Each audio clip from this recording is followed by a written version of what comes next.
आइए आज बात करते हैं how to improve your prostate health. अक्सर मेरे पास पेशेंट्स जो आते हैं, प्रोस्टेट जो प्रॉब्लम है बढ़ने की, वो यूजुअली ओल्ड एज की होती है, 50 साल से ऊपर उम्र वालों की होती है। तो हर कोई सर्जरी नहीं कराना चाहता, हर कोई दवा भी नहीं लेना चाहता।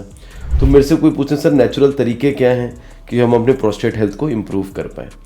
तो मैंने सोचा कि चलो आज इस पर एक वीडियो बना लेते हैं ताकि ये जागरूकता फैलती रहे। नमस्कार दोस्तों, मैं हूं doctor Venkatesh, senior consultant urologist, sexologist और एक रोबोटिक सर्जन।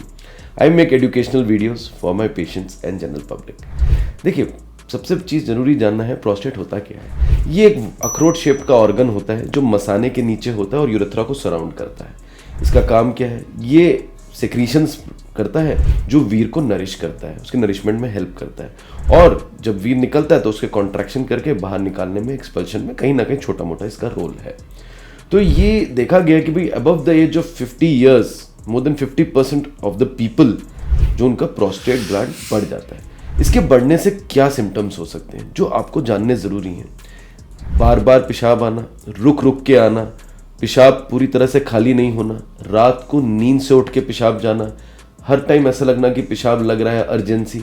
और जब आप पेशाब कर रहे हैं, मान लीजिए किसी पब्लिक टॉयलेट में, तो बाकी लोग खत्म करके निकल गए और आप लगे हुए हैं, या आप जोर लगा रहे हैं पेशाब करने के लिए। तो अगर आपको इन साइंस के बारे में पता होगा तभी तो आप एक यूरोलॉजिस्ट को विजिट करेंगे, तभी तो आप जानेंगे प्रोस्टेट के बारे में।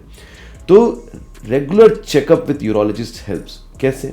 एक सिंपल पीएसए टेस्ट जो ब्लड टेस्ट होता है। पीएसए एक जो रसायन होता है जो प्रोस्टेट ग्लैंड सेक्रीट करता है, ये हमें कैंसर, इन्फेक्शन और नॉर्मल प्रोस्टेट में भी डायग्नोस करने में हेल्प करता है। एक अल्ट्रासाउंड जिसमें हम किडनी, यूरेटर, ब्लैडर, प्रोस्टेट देखते हैं और हम ये देखते हैं कि भाई प्रोस्टेट का साइज क्या और यूरिन अंदर रुक तो रहेगा।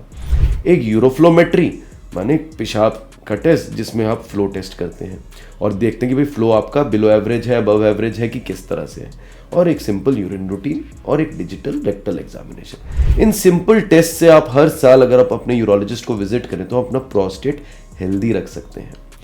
अब बात करते हैं कि खाने के बारे में, क्योंकि यही तो जानना है कि क्या खाना है और क्या नहीं खाना है। तो देखिए, जिंक रिच फूड्स जो होते हैं, क्योंकि जिंक जो है सबसे ज़्यादा मात्रा में हमारी बॉडी में प्रोस्टेट ग्लैंड में ही पाया जाता है। तो zinc rich foods like sesame seeds, almonds माने बादाम, पंपकिन सीड्स, इन सबको लेने से या जिंक के सप्लीमेंट्स भी लेने से आपको प्रोस्टेट हेल्दी रहता है। लाइकोपीन एक एंटीऑक्सीडेंट होता है पावरफुल, जो आपको tomatoes, watermelon, papaya, grapefruit, apricots, इन सब में मिलेगा। विटामिन सी का एक बहुत ही रिच सोर्स जो हमारे इंडियन फूड में रेगुलर यूज होता है वो है शिमला मिर्च या बेल पेपर। ब्रोकोली हो गया, गोभी, कॉलीफ्लावर, ऑरेंज, लेमन। एक और जो चीज़ है हम कहते हैं बीटा सिटोस्टेरॉल।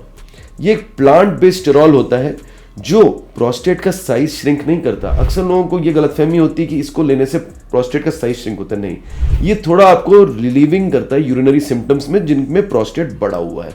ये किस में ज़्यादा मिलता है? एवोकेडोस में। ये बहुत अच्छे अमाउंट में मिलता है। और सोर्सेज क्या है? आलमंड्स, आपका पिस्ता, पिस्टैचियोस, दालें हो गई, डार्क चॉकलेट हो गई। एक बहुत ही ज़रूरी चीज़ जिसे हम कहते हैं गार्लिक एंड अनियन, इसमें भी कुछ ऐसे चीज़ें होती हैं जो आपका प्रोस्टेट हेल्थ अच्छा रखती है। Omega 3 fatty acids. और ज़रूरी चीज़ विटामिन डी अगर आपका एडिक्वेट है तो आपका प्रोस्टेट हेल्थ अच्छा रहता है। ये हो गई खाने के बारे में बात। क्या ना करें? Avoid red meat, decrease the consumption of alcohol, quit smoking. आप अपने डायबिटीज़ को कंट्रोल करें, अपने मोटापे को कंट्रोल करें, क्योंकि ये सब चीज़ें भी प्रोस्टेट का साइज बढ़ाने में एक रोल प्ले करती हैं। तो अगर आपको अपना प्रोस्टेट हेल्दी करना है तो ये टिप्स ज़रूर फॉलो करें।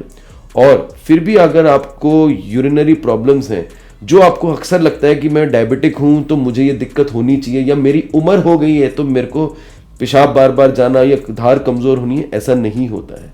तो आप अपने निकटतम यूरोलॉजिस्ट को ज़रूर मिलें। अगर आप मेरे से मिलना चाहते हैं तो नीचे दिए गए नंबर पर संपर्क करें और मेरी टीम आपको ज़रूर हेल्प करेगी। Thank you.